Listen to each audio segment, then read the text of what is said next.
அஸ்ஸலாமு அலைக்கும் வரஹ்மத்துல்லாஹி வபரகாத்துஹு. நான் இன்றைக்கு உங்களுக்கு கொண்டு வந்தது இந்த கிரிப்டோ கரன்சியை பற்றி. கிரிப்டோ கரன்சின்றது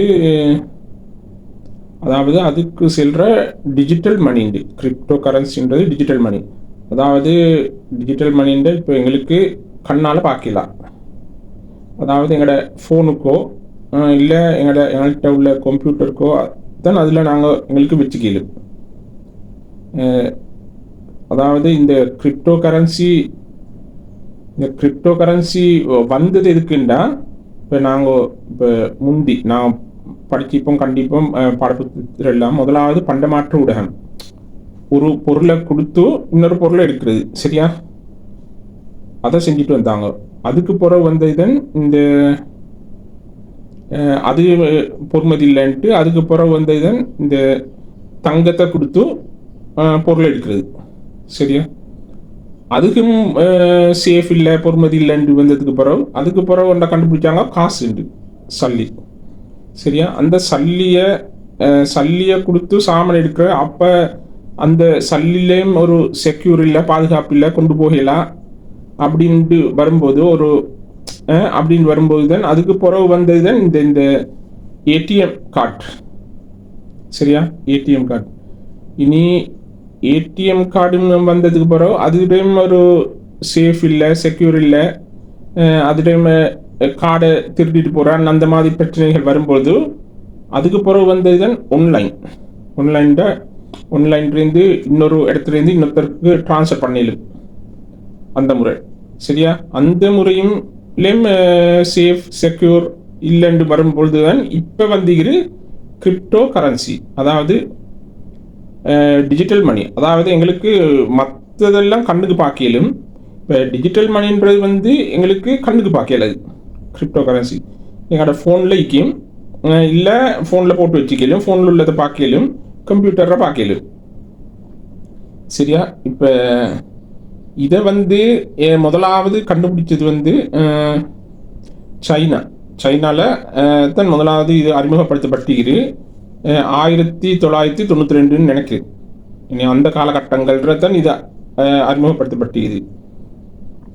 இனி அந்த காலகட்டங்கள் கிரிப்டோ கரன்சி முதலாவது கிரிப்டோ கரன்சி பிட்காயின்ற பேரில் தான் முதலாவது அறிமுகப்படுத்தப்பட்டிருது, பிட்காயின்ற பேரில் தான். இனி அந்த பிட்காயின் அந்த காலகட்டங்கள் ஒரு பிட்காயினுக்கு ஒரு பீஸா, அதாவது கிட்டத்தட்ட $1 $1.5 ஈக்கும் அந்த பீஸா உண்டு வாங்கி திண்டண்டு அந்த காலகட்டங்கள் அந்த எங்களுக்கு இப்போ எனக்கு அறிய கிடைச்சி அந்த காலகட்டங்கள் ஒரு கிரிப்டோ கரன்சி ஒரு பிட்காயினை கொடுத்து ஒரு பீஸா வாங்கி திண்டன்ற அந்த இது, சரியா? இப்போ பிட்காயின் உண்டு எவ்வளவுக்கு பைத்திக்கிறா, சாதாரணமாக $67,000 ஒரு பிட்காயின் பைத்திக்குது. சாதாரணமாக அந்த காலகட்டங்கள் நாங்கள் 92 இப்போ 2026 கிட்டத்தட்ட 43 வருஷம் ஈக்கிட்டுங்களே. நீ அதுள்ளுக்கும் இந்த அளவுக்கு போகிறோண்டா, அப்போ அந்த காலகட்டங்கள் ஒரு பிட்காயின் வாங்கி வச்சா இப்போ வரச்சல என்ன நிலைமை? கிட்டத்தட்ட ஸ்ரீலங்கா ருபீஸில் நீங்கள் கணக்கு போட்டு பாருங்க எவ்வளோ உண்டு, இல்லையா? இனி இப்போ சாதாரணமாக ஒரு 5-7-8 பிட்காயின் நிற்கிறேன்டா, அவங்க நிலைமையே வேறு. இன்றைக்கு மல்டி மில்லியனர்.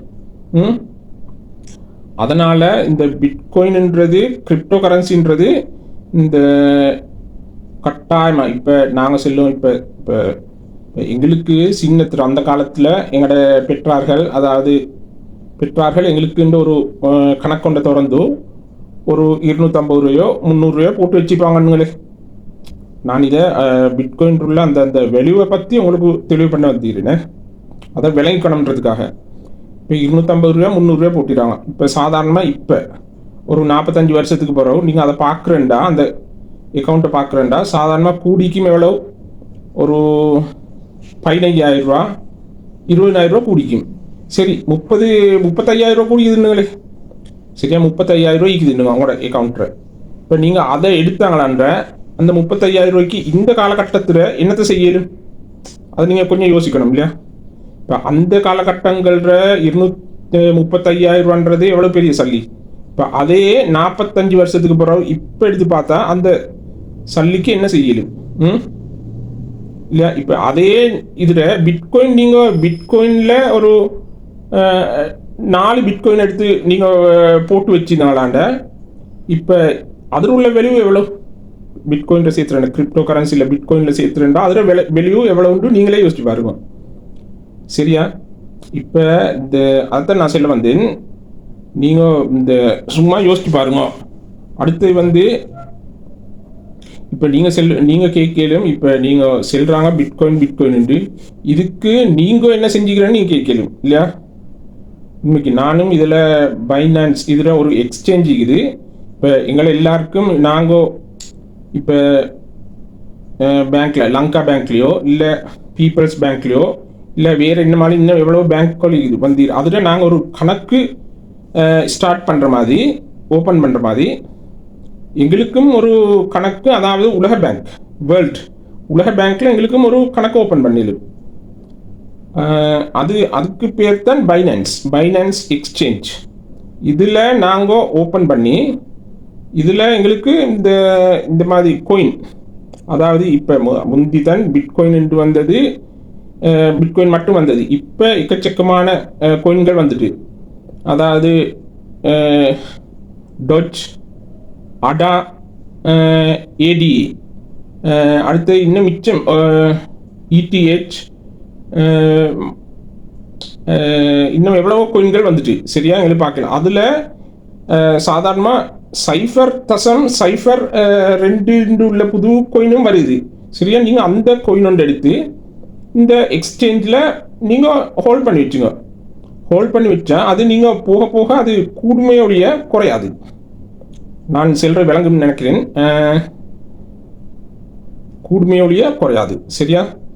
இப்போ அதுதான் நானும் இப்போ உங்களுக்கு விளங்கப்படுத்துகிறேன். இப்போ இந்த பிட்காயின் இப்போ பிட்காயின் வந்து $70,000 இந்த $70,000 போயிட்டு தானே. இனி உங்களுக்கு பிட்காயினே வாங்க தேவையில்லை. அதையும் விட சின்ன எக்ஸ்சேஞ்ச் வந்து சாதாரணமாக சின்ன அறிமுகப்படுத்தப்பட்டு எக்ஸ்சேஞ்ச். இனி அதில் ஒரு கோயினை வாங்கி இதில் ஹோல்ட் பண்ணி வச்சுக்கலாம். அதாவது நாங்கள் உலக சந்தையோட உள்ள கணக்குன்ற ஒரு கணக்கு தான் இது. பைனான்ஸ்ன்றது உலகத்தோட சம்பந்தம், வேர்ல்ட் பேங்க்ல எங்களுக்கு ஒரு கணக்கு இருக்கிற மாதிரி தான்.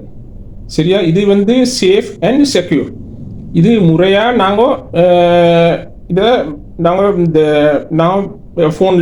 ஃபோன்லேயோ உங்களோட கம்ப்யூட்டர்லேயோ முறையாக நாங்கள் போட்டு அதுக்கு உண்டான பாஸ்வேர்ட் நாங்கள் கொடுத்து நாங்கள் முறையாக எங்களோட பேங்க்கோட சம்மந்தப்பட்டு வச்சுக்கணும். இப்போ யாரும் இந்த $1 $2 சேர்த்து நாங்கள் பேங்க்கில் போடுறதுன்றதையும் விட கிரிப்டோ கரன்சியில் நாங்கள் சேர்த்துறன்றது தான் இப்போ உள்ள புதிய ட்ரெண்ட் இல்லையா? அதை நான் உங்களுக்கும் சொல்கிறேன். இப்போ எனக்கும் இப்போ நான் சொல்கிறேன்னா பைனான்ஸில் இப்போ நானும் ஒரு 2-3 வருஷத்துக்கு முந்தி நானும் என் அக்கௌண்ட் ஒன்று திறந்து நானும் அதுலேயும் சில கோயின்களை போட்டு ஹோல்ட் பண்ணி வச்சுக்கிறேன். அதனால் எனக்கு தெரிஞ்சதை தான் நான் உங்களுக்கும் சொல்கிறேன். இப்போ நீங்கள் அதில் பைனான்ஸில் சம்பரிக்க ஏழுன்றும் இன்னொரு சைடும் இருக்குது, சம்பரிக்கக்கூடிய சைட், ட்ரேடிங் சைடுண்டு. இனி இதுண்ட ஒப்பீனியன்ட நீங்கள் யாரும் ட்ரேடிங் சைடுக்கு போக வேணும்ன்றது தான் என்னுடைய வேண்டுகோள். நீங்கள் அதில் போட்டு கோயின்களை ஹோல்ட் பண்ணி வச்சுங்க. ஒரு காலத்துக்கு அது ஆட்டோமேட்டிக்கில் கூடி வரும். சரியா? அடுத்து இவ்வளோ தான் நான் உங்களை தெளிவூட்டணும்னு வந்தேன். வேறு முக்கியமான விஷயங்கள் ஏதாவது கிரிப்டோ கரன்சியை பற்றி ஈந்திக்கான இதுக்கு பிறகு நான் உங்களை தெளிவுபடுத்துகிறேன். இதை மாதிரி முக்கியமான விஷயங்கள் உங்களை சென்றடையணும்டா நீங்கள் கட்டாயம் சப்ஸ்கிரைப் பண்ணி வச்சுங்க. உங்களோட கமெண்ட்டோட கீழே போடுங்க. இன்னும் இதுக்கு பிறகு என்னென்ன இம்ப்ரூவ் ஆக்கணும்ட்டு கட்டாயம் லைக் கொண்டு தாங்க. இது ஃபேஸ்புக்கில் இருந்தால் கட்டாயம் ஃபாலோ பண்ணுங்கள். உங்களோட கமெண்ட்டையும் போடுங்க. அஸ்ஸலாமு அலைக்கும்.